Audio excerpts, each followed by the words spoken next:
هذا اللقاء الكبير من هنا في جدة. أيمن يحيى يتعثر، الكرة في صراع الكرة، يكسب أيمن، بينية خطيرة وفرصة لكنها لبونو وصافرة بوجود تسلل في الأفكار وفي تنظيم الأحداث الكروية وأيضا في النجاح أمامية.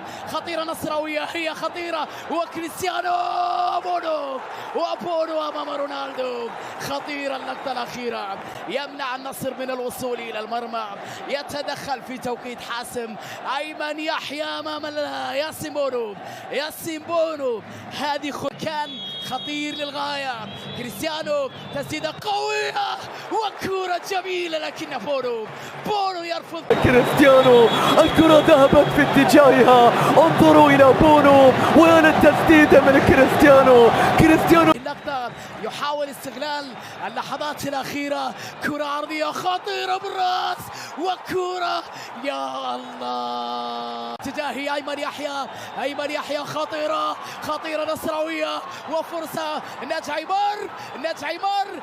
يحطها وفرصة، وياسين بونو الأخيرة، كرة عرضية خطيرة بالرأس وكرة يا الله. هي الأولى تيليز وينها ضاعت يا الله. الإثارة تستمر في ركلات وأمنيات. رونالدو في المرمى، سجل كريستيانو، صرخة صاروخ ماديرا تعيد.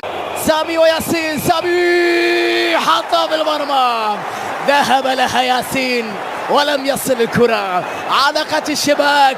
غريب وانتظار لبونو، حطها في المرمى. غريب يبقي امل النصر. غريب نعم، ذهب بونو مع الحسن حطها، بونو صدها.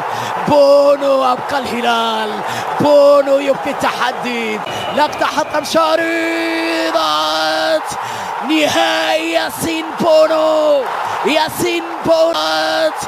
نهائي.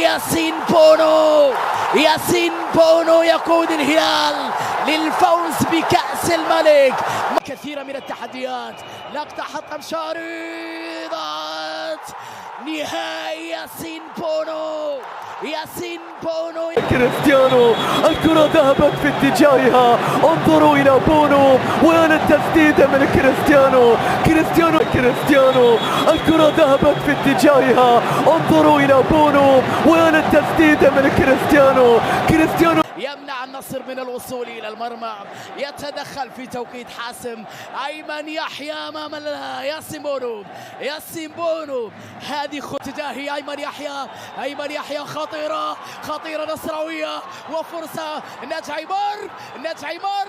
يحطها وفرصة. اللقطة يحاول استغلال اللحظات الأخيرة، كرة عرضية خطيرة بالرأس وكرة يا الله.